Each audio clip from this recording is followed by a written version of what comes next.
Hello বন্ধুরা, আমার চ্যানেলে তোমাদের সবাইকে স্বাগত। আশা করি তোমরা সবাই ভালো আছো। তো আজকের যে ভিডিওটা আমি তোমাদের জন্য নিয়ে এসেছি ক্লাস 10-এর বৃত্তের স্পর্শক সংক্রান্ত উপাদ্য এই চ্যাপ্টারের একটা প্রবলেম। তো আগের ভিডিওগুলো তো আমি এই চ্যাপ্টারের উপরে বেস করে করেছিলাম। যারা তোমরা ভিডিওগুলো দেখো না, যদি তোমাদের কোনো প্রবলেম আটকে থাকে এই চ্যাপ্টারে, তোমরা অবশ্যই এই মুহূর্তে প্র্যাকটিস করতে পারো, এবং যেগুলো আটকে যাচ্ছে তো তোমরা কমেন্ট সেকশানে জানাতে পারো। আমি অবশ্যই তোমাদের জন্য নতুন কোনো ভিডিও করে সেগুলো তাড়াতাড়ি দেওয়ার চেষ্টা করবো। যদি ভিডিওগুলো যেগুলো আমি করছি তোমাদের যদি কাজে লেগে থাকে, তোমরা যদি বেনিফিটেড হও, তাহলে অবশ্যই ভিডিওগুলো লাইক, শেয়ার এবং আমার চ্যানেলটাকে সাবস্ক্রাইব করে যাতে করে নতুন নতুন ভিডিও আমি তোমাদেরকে দেওয়ার জন্য অনুপ্রাণিত হই। এটাই বিশেষ রিকোয়েস্ট। তো চলো শুরু করি আজকের ভিডিও। বলেছি, দেখো যে প্রমাণ করি যে একটি বৃত্তের পরিলিখিত কোনো চতুর্ভুজের যে কোনো দুটি বিপরীত বাহুর দ্বারা উৎপন্ন কেন্দ্রস্থ সম্মুখকোণ দুটি পরস্পর সম্পূরক, অর্থাৎ যোগফল কত হবে? 180 ডিগ্রি, 180 ডিগ্রি হবে। তাহলে আমি এখানে যদি একটা ফিগার ড্র করি, একটা বৃত্ত আঁকলাম প্রথমে। এইটা একটা আমি এখানে বৃত্ত এঁকেছি। এর একটা পরিলিখিত অর্থাৎ এর চারটা স্পর্শক দ্বারা সীমাবদ্ধ যে চতুর্ভুজ, যেটাকে বলছে পরিলিখিত চতুর্ভুজ। ওকে, ছবিটা এরকমই আসবে। এইটাকে আমি নাম দিলাম, এইটাকে দিলাম সি, আচ্ছা এইটাকে দিলাম বি, তাহলে এইটা হবে এ, এইটা হবে বি। তাহলে এ বি সি ডি এখানে একটা এই বৃত্তের পরিলিখিত চতুর্ভুজ। এর একটা অবশ্যই কেন্দ্র থাকবে, এইটা হচ্ছে বললাম কেন্দ্র ও, এটাকে নাম দিচ্ছি ও। তাহলে বলেছে যে কোনো দুটো বিপরীত বাহু, সেটা এডির সাথে বিসি হতে পারে কিংবা এ বির সাথে সিডি হতে পারে। যে কোনো দুটো বাহু যদি নেই, এই দুটো বাহু দ্বারা যে কেন্দ্রে কোণ তৈরি হচ্ছে তাদের সমষ্টি হচ্ছে 180 ডিগ্রি হবে। অর্থাৎ আমি যদি এডি এবং বিসির কথা ভাবি, তাহলে এখানে আমি এই দুটোকেই ধরছি। এখানে এই দুটো দ্বারা বিসি বাহু এবং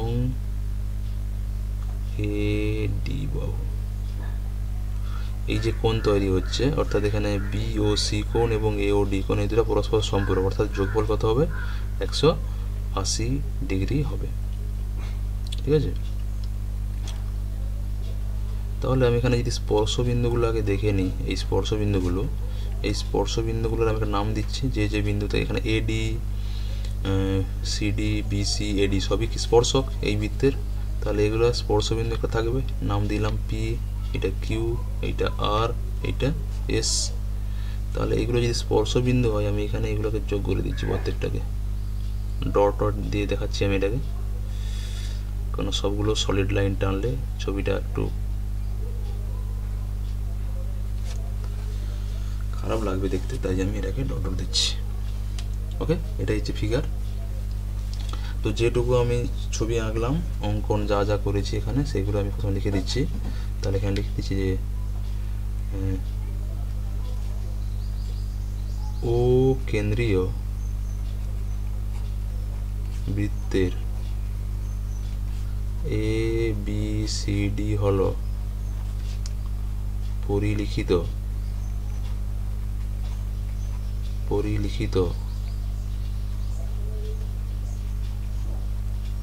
চতুর্ভুজ।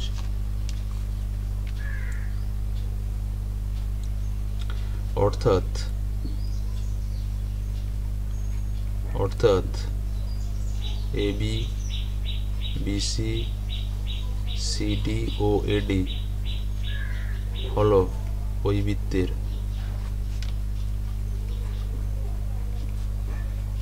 স্পর্শক। ধরি স্পর্শ বিন্দুগুলি হলো কি কি? প্রথমে এবি লিখছিলাম নাকি? আচ্ছা, এবি হলে এবি কোনটা ছিল? এবি ছিল এস নাকি? আচ্ছা, স্পর্শ বিন্দুগুলো প্রথমে এস হচ্ছে এস, কমা এবির পরে আছে এস আর, কমা কিউ এবং পি, এইগুলো প্রমাণ করতে হবে। আচ্ছা, এখানে আরও লিখে দিই। তাহলে এখানে এডি ও বিসি হলো পরস্পর বিপরীত বাহু, পরস্পর বিপরীত বাহু। তাহলে এখানে কি প্রমাণ করতে হবে? প্রমাণ করতে হবে যে বিওসি কোণ যুক্ত এওডি কোণ ইকুয়াল টু 180 ডিগ্রি, বা এইটা এওবি কোণ যুক্ত সিওডি কোণ ইকুয়াল টু 180 ডিগ্রি, যে কোনো একটা দেখালেই হবে।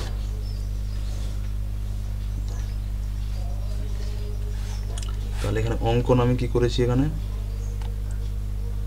অঙ্কন যে ও আর, ও এস, ও পি এবং ও কিউ যুক্ত করিলাম, ঠিক আছে। তো প্রমাণে আসছি।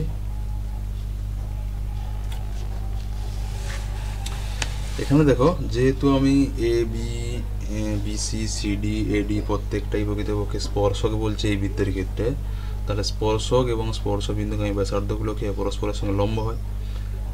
এটা আমরা একটা কাজে লাগাবো। 1 2 হচ্ছে, দেখো এখানে সি বি এ ডি প্রত্যেকটাই কিন্তু বৃত্তের বাইরের বিন্দু। বহিস্থ বিন্দু থেকে আমরা যদি কোনো স্পর্শক আঁকি, তাহলে স্পর্শগুলোর দৈর্ঘ্য সমান হয় এবং তারা কেন্দ্রে সমান কোণ উৎপন্ন করে। এই স্টেটমেন্টটাকেও আমরা এখানে কাজে লাগাবো, ঠিক আছে। তো আমাকে জাস্ট কি দেখাতে বলেছিল, যে সম্পূরক হবে। তো আমি সেকেন্ড যে স্টেটমেন্টটা বললাম ওই স্টেটমেন্ট এখানে কাজে লাগাবো। তো এখানে দেখো, তাহলে পাচ্ছি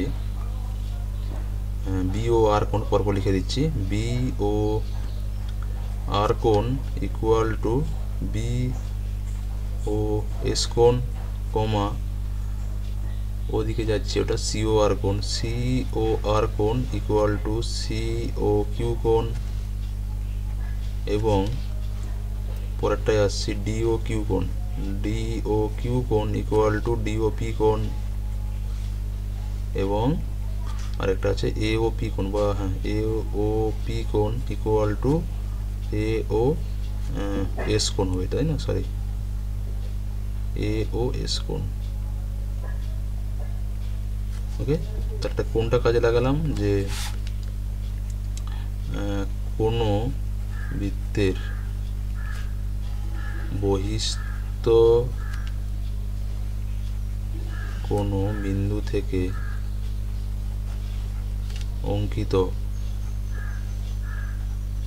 অঙ্কিত স্পর্শক দ্বয় এর দৈর্ঘ্য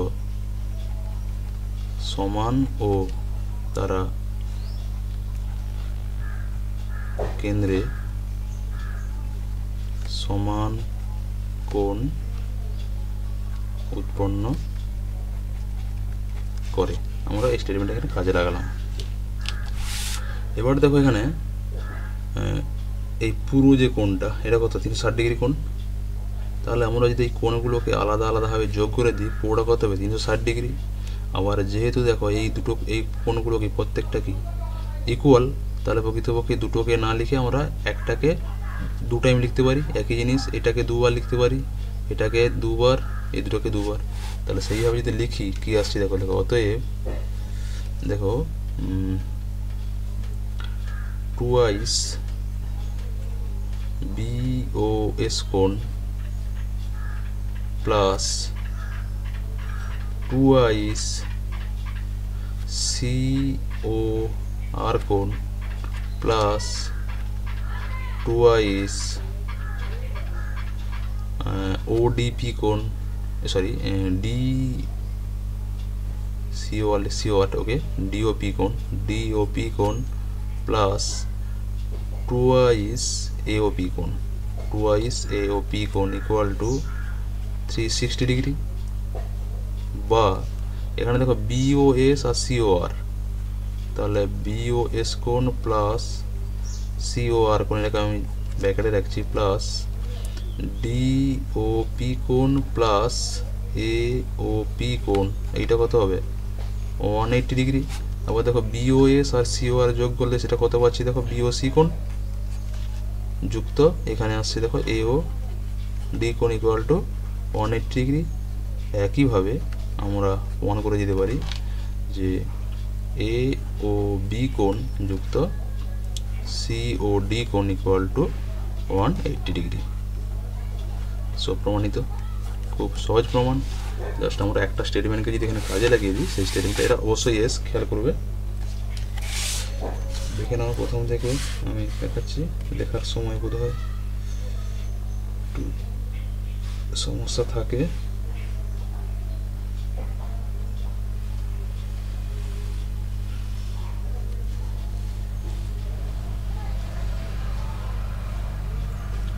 যদি কোথাও ডাউট থাকে অবশ্যই কমেন্ট সেকশানে জানাবে, এবং অর্ডারটা মেনটেন করবে যে আমরা কোন স্পর্শক আগে লিখছি, যেমন স্পর্শক লিখবো সেই অর্ডারে স্পর্শবিন্দুগুলো আমরা সাজাবো, ঠিক আছে?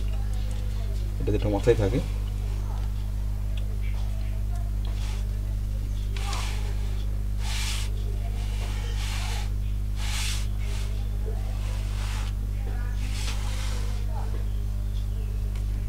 ওকে, আজকের ভিডিও এই পর্যন্তই। নেক্সট ভিডিওতে নেক্সট কোনো প্রবলেম নিয়ে আলোচনা করবো। ওকে, থ্যাংক ইউ। যদি কোনো ডাউট থাকে অবশ্যই কমেন্ট সেকশানে জানিয়ে আমি সেটা ক্লিয়ার করে দেওয়ার চেষ্টা করবো খুব তাড়াতাড়ি। ওকে, থ্যাংক ইউ।